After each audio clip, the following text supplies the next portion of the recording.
Bienvenue sur Africa 24 dans cette nouvelle édition du Non-Stop Info. Voici les titres de l'actualité. Au Conseil des collectivités territoriales sénégalais, 36 listes sont en compétition au scrutin majoritaire départemental. L'élection est fixée au 4 septembre 2016. Première visite du président béninois Patrice Talon au Rwanda. Objectif, renforcer les relations d'amitié et de coopération entre les deux pays. Explication à suivre dans ce journal. Et puis en Tunisie, la compagnie nationale aérienne compte licencier 1000 agents et fonctionnaires.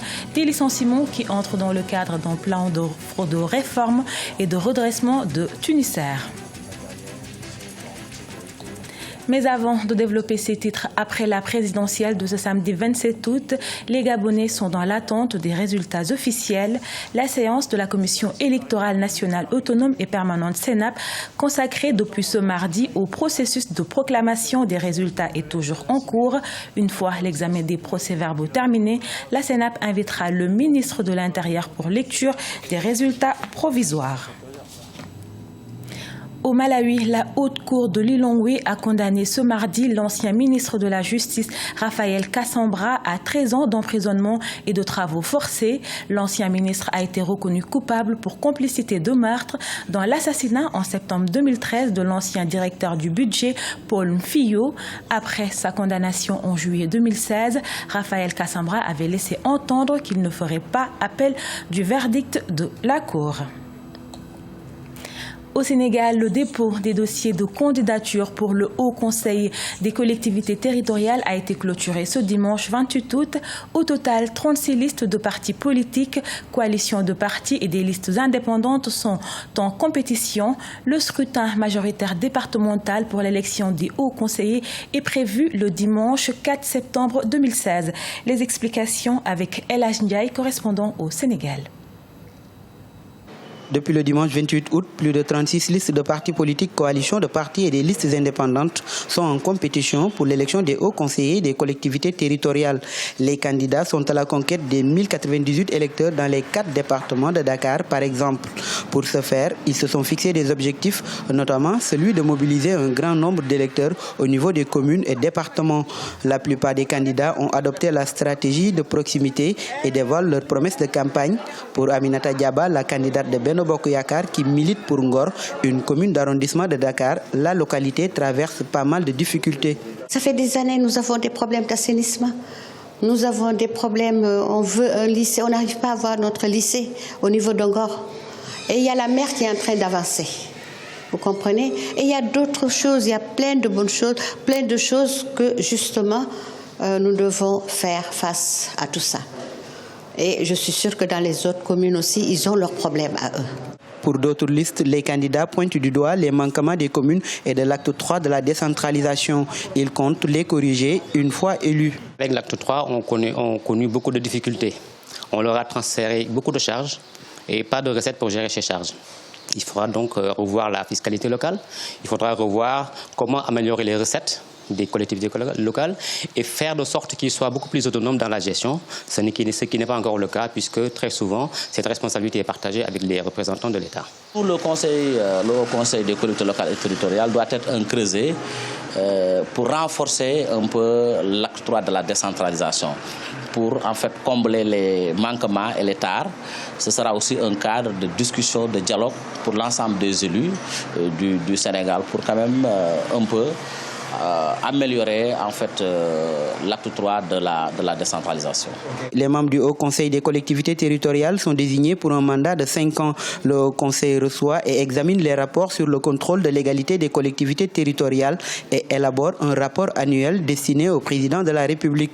La campagne va prendre fin ce 2 septembre et le vote aura lieu le 4 septembre sur l'ensemble du territoire. Visite officielle du président béninois Patrice Talon au Rwanda du 29 au 31 août 2016. Le chef de l'État béninois compte s'inspirer des succès de la gouvernance rwandaise.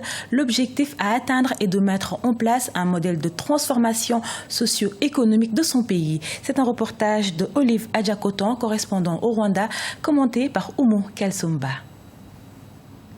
Le président béninois Patrice Talon poursuit sa visite officielle de 72 heures au pays des 1000 collines. Mardi, il s'est rendu à la zone économique spéciale.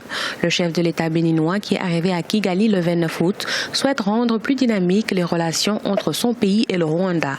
Il compte s'inspirer du modèle rwandais, surtout en matière de bonne gouvernance, pour transformer son pays dans tous les secteurs d'activité. C'est comme un pèlerinage.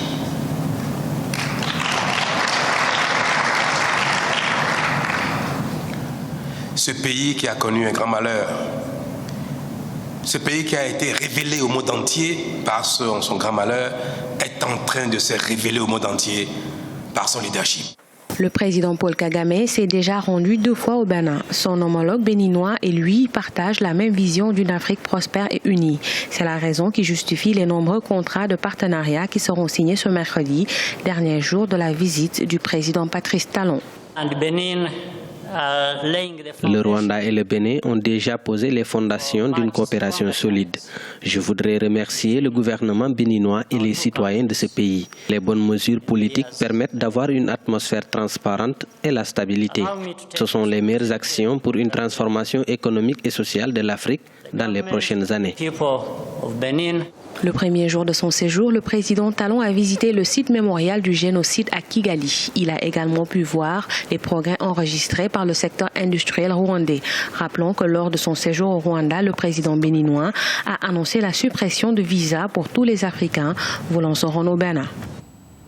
Je vous le disais en titre, dans le cadre d'un plan de réforme et de redressement, la compagnie nationale tunisienne Tunisair va licencier 1000 fonctionnaires et agents. Selon le ministre des Transports Anis Guédira, qui a annoncé la nouvelle, ces licenciements coûteront près de 100 millions de dinars à la compagnie. Olivia Yéré-Dobré.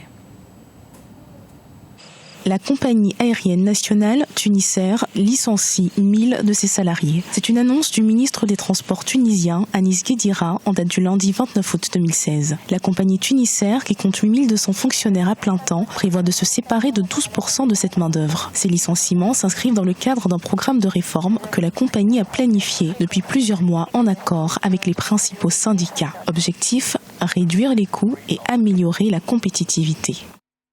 Nous allons bientôt mettre à pied 400 employés qui ont choisi de quitter volontairement. Ils vont recevoir une compensation. Les suppressions d'emplois atteindront au total 1000 à Tunisair. Cette mesure cadre également avec la politique du nouveau Premier ministre tunisien, Youssef Chahed, pour sortir la Tunisie de la crise. Une politique d'austérité qui inclut des suppressions d'emplois dans le secteur public, la réduction des dépenses publiques et la refonte de certaines entreprises publiques. La compagnie a des ambitions, des moyens, si elle s'inscrit dans une logique, ce qu'on appelle une rationalité économique, c'est-à-dire que obéir à un plan de rigueur permettant à la compagnie d'assainir sa situation et de décoller de nouveau, parce que véritablement aujourd'hui, tout plombe les comptes de cette compagnie. Il y a urgence. En tout cas, ce qui est sûr, la compagnie aérienne tunisienne subit depuis ces dernières années de considérables déficits. Vous imaginez une compagnie qui perd pratiquement par an 45 millions d'euros.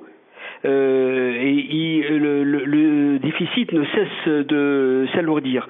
La nouvelle PDG qui a été installée depuis le 2 avril 2015 a élaboré un plan de redressement de l'entreprise, un plan qui s'achève en 2020 pour reprendre en main la situation et assainir les finances. Mais c'est une compagnie véritablement menacée. Selon le ministre Anis Guédira, le transporteur aérien national paiera aux 1000 employés remerciés en dédommagement d'environ 50 millions de dollars. C'était le journal de la rédaction. Merci de votre fidélité. Restez sur Africa 24, l'information continue.